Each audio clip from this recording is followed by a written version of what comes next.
Стартираме нашето събитие в нашата зала за събитие.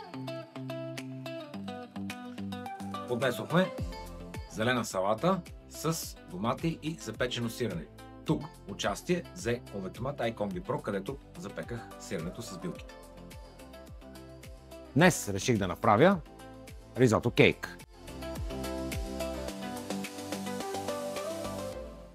Как ще го направя? Подготовката ще ми е в iVario Pro. Стартирам програма Ризото. Имам предварително загряване. Машината известява, че е готово и мога да стартирам готвенето. Започвам.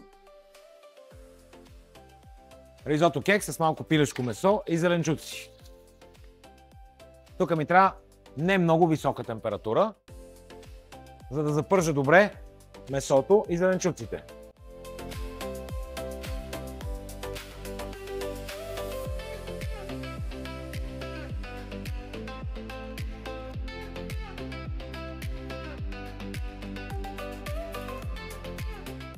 Съответно, машината ме пита да се запече до готовност с въпрос.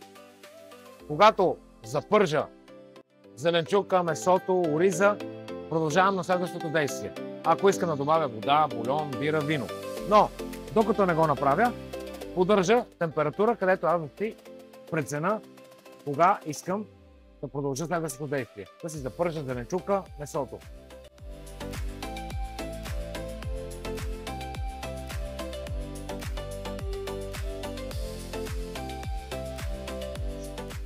Така, добавям ориза.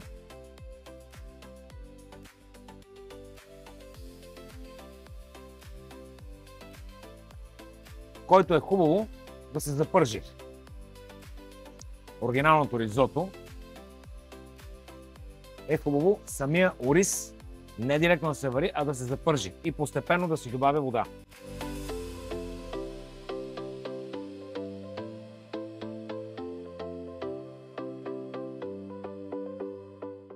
Сега ще добавя малко вода.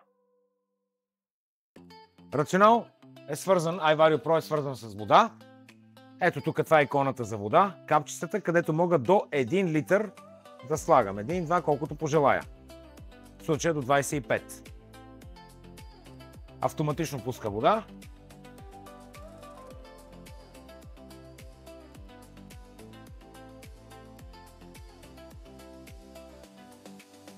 Така, сега ще добавя останалото количество вода. Рационал iVario Pro ми казва деглазиране. Потвърждавам, че сега ще добавя вода. Самата машина ми казва слагам 5 литра вода спрямо ориза.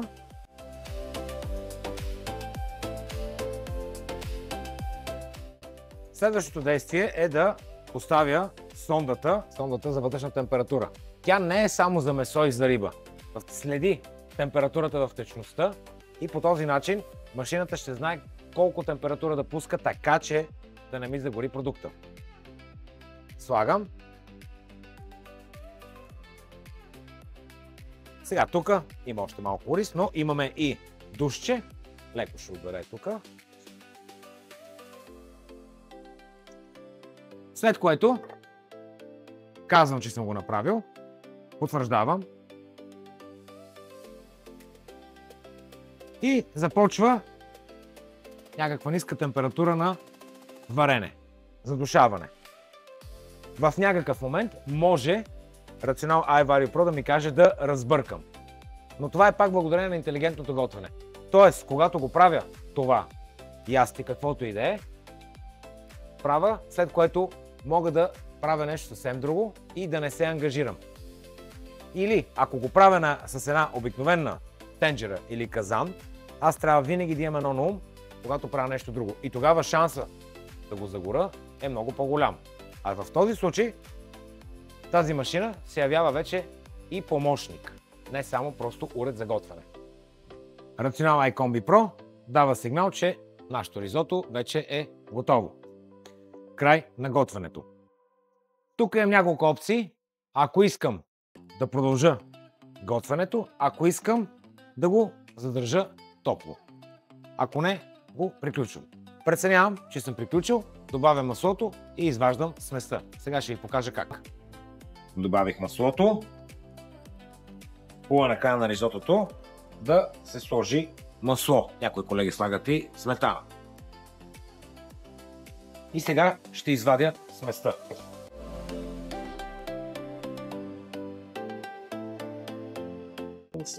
Маслото по принцип е хубаво да се слага накрая.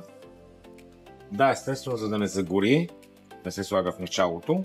Или ако се слага, трябва да се добави с солю. И достегне, да го събере. Това е идеята. Това някои слагат сметана. Аз лично предпочитам накрая да сложа масло.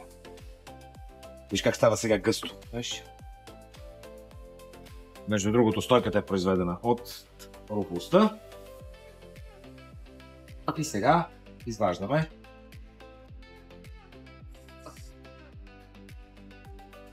Нарочно е с два пръста с цел безопасност.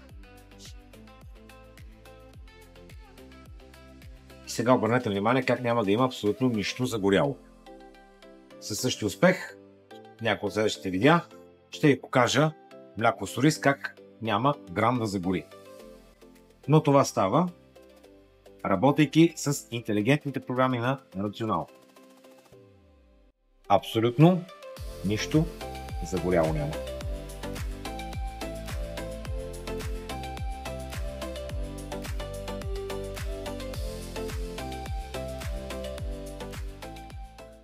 Ризото кек с пуширано яйце и сос холандес. В този случай използвах изцяло iVario Pro. Първо, заготовката на ризотото кейк. Не е лошо да имате един шоков охладител. След което самото изпържване на ризотото, отново в iVario-то, тогава използва функция дълбоко пържене. Яйцето, пуширане, където и го използвах като тенджера с вода за пуширането и соса, който отново се направи в iVario Pro. Изцяло iVario. След като направих ризотото, преди да продължа, трябва да измия тигана на iVario Pro. Става изключително лесно и бързо. Тъй като е свързан с канал, ето това е иконата, в който отварям канала. Трябва да задържа пръста и отваря. Изливам водата по този начин, отново както преди малко, когато изкарах продукцията. Свързане и с душче, което ме улеснява. Не само и при почистване, както вече споменах, слагаме до литър вода. Но ако ми трябва съвсем малко, мога спокойно да използвам душчето. С чиста вода е. Мога спокойно да използвам гъбичка. Няма никакъв проблем. Или някакво телче. Без да се притеснявате, че ще увредите уреда.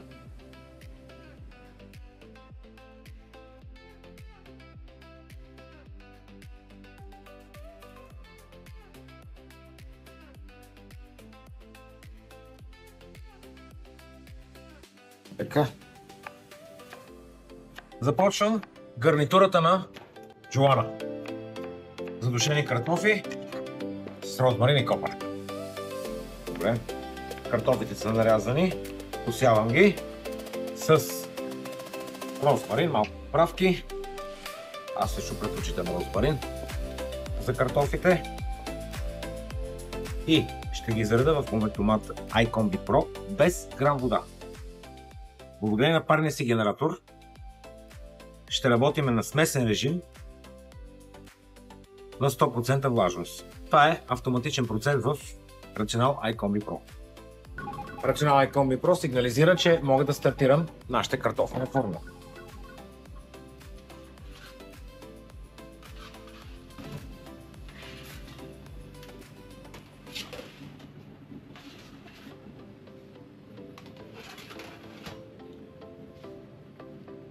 В следващите 40 минути нямам ангажимент и мога да си продължа нататък нещата. Да, копърчето. Нашите картофки. Джоана готов. Процесът, който използвах в Rational iCombi Pro е, когато ми е готово, в случая задушеното свинско, минава в режим поддържане. Тоест не е необходимо, когато даде сигнал, веднага да го извадя, когато имам време. Сега ще го изкарам, ще ви го покажа и ще го охладя шоково. И след което ще зареда гарнитурата му.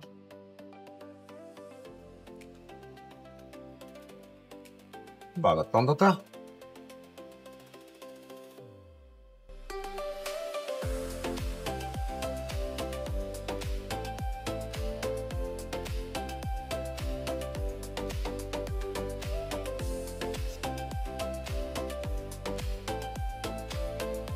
Крехко, перфектно сготвено месо.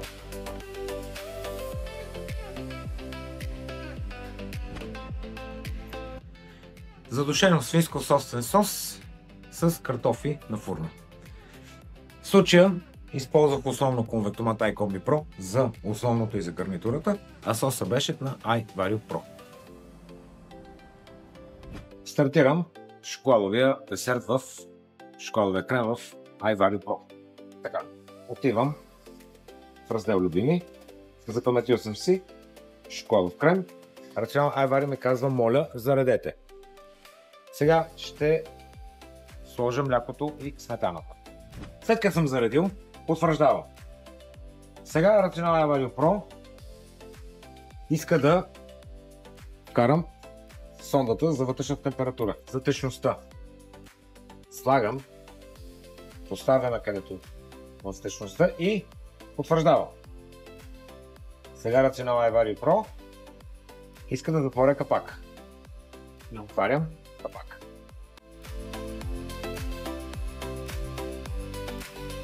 Започва едно загряване. Следващото действие ще е да разпъркам или да добавя захарта или пудинга, шоколада. Но защо избрах този десерт? Защото млякото и сметаната са много чувствителни на загаряне. Ако го правя в една тенджера или казан, това означава, че цялото ни внимание трябва да е там, защото всички знаем, като заболи млякото, какво се случва. Трябва да го правя наново. В този случай, както ви показах преди малко как имаме мощност и сила, сега тук Rational iVario Pro може да бъде много джентъл. По този начин песта време, песта ресурс. Rational iVario Pro дава сигнал, че трябва да разбъркам крема. Разбърквам и казвам, че съм разбъркал.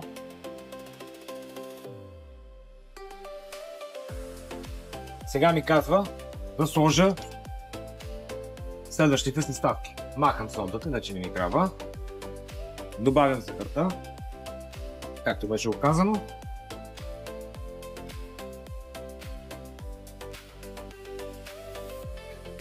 Както и какаовото мъче. И шоколада.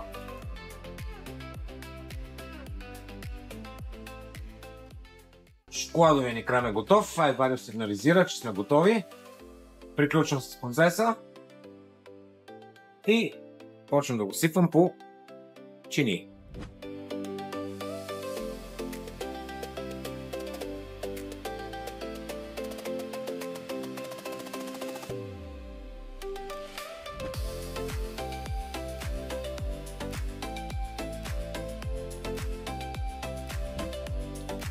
И така, шоколадов ганаш с лешници.